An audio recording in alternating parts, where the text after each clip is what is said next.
राजस्थान विश्वविद्यालय के 31वें दीक्षांत समारोह का आज आयोजन किया गया। इस मौके पर कुलाधिपति कलराज मिश्र ने कहा कि राजस्थान विश्वविद्यालय को नई शिक्षा नीति के अनुरूप वैचारिक नवाचारों के साथ कौशल विकास पर ध्यान देने की जरूरत है, जिससे वैश्विक चुनौतियों का सामना करते हुए युवा आत्मनिर्भर बन सके।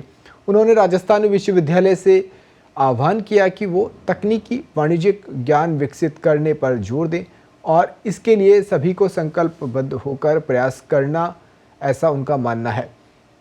इस दौरान उन्होंने शोध किए जाने की आवश्यकता भी जताई और कहा कि राजस्थान विश्वविद्यालय को शोध की दिशा में भी काम करना चाहिए, जिससे इस क्षेत्र में भी विश्वविद्यालय का नाम स्वर्णिम अक्षरों में लिखा जा सके। उनका कहना था कि शिक्षा जीवन का आलोक पथ है, इसी से हम संसार को आलोकित करते हैं। देश में प्राचीन काल से ही शिक्षा प्राप्त करने की परंपरा रही है। प्राचीन समय में ऋषि मुनियों ने शिक्षा दी। इसके बाद तक्षशिला और नालंदा ऐसे विश्वविद्यालय थे जहां दूर दूर से विद्यार्थी पढ़ने आते थे।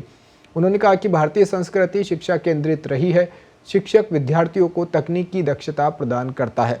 शिक्षा संस्कृति की निरंतरता बनाए रखती है। विश्वविद्यालय मानवीय व्यवहारों का उत्कृष्ट केंद्र है, क्योंकि यहीं से उनके अनुभव को विस्तार मिलता है और निरंतर अध्ययन से सफलता मिलती है। करने की प्राचीन काल दीक्षांत शिक्षा प्राप्त करने का अंत नहीं, बल्कि जीवन का नया आरंभ में मैं चाहता हूं कि इस विश्वविद्यालय से दीक्षा प्राप्त विद्यार्थी अपनी शिक्षा का समाज और राष्ट्र के विकास के लिए उपयोग करें।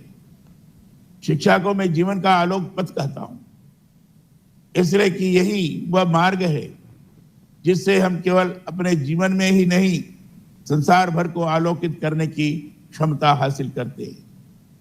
हमारे यहाँ शिक्षा प्रदान करने की प्राचीन काल से ही गौरवमय परंपरा रही है। महर्षि दुर्वासा का चलता फिरता विश्वविद्यालय प्राय 10,000 शिक्षार्थियों से पूर्ण था।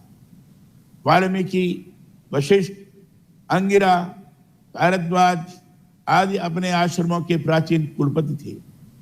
सांदीपनि ऋषि भगवान श्री कृष्ण और सुदामा के गुरु थे। उन्होंने जो शिक्षा दी वह जीवन व्यवहार की ऐसी शिक्षा थी जिसे मानव कल्याण निहित था।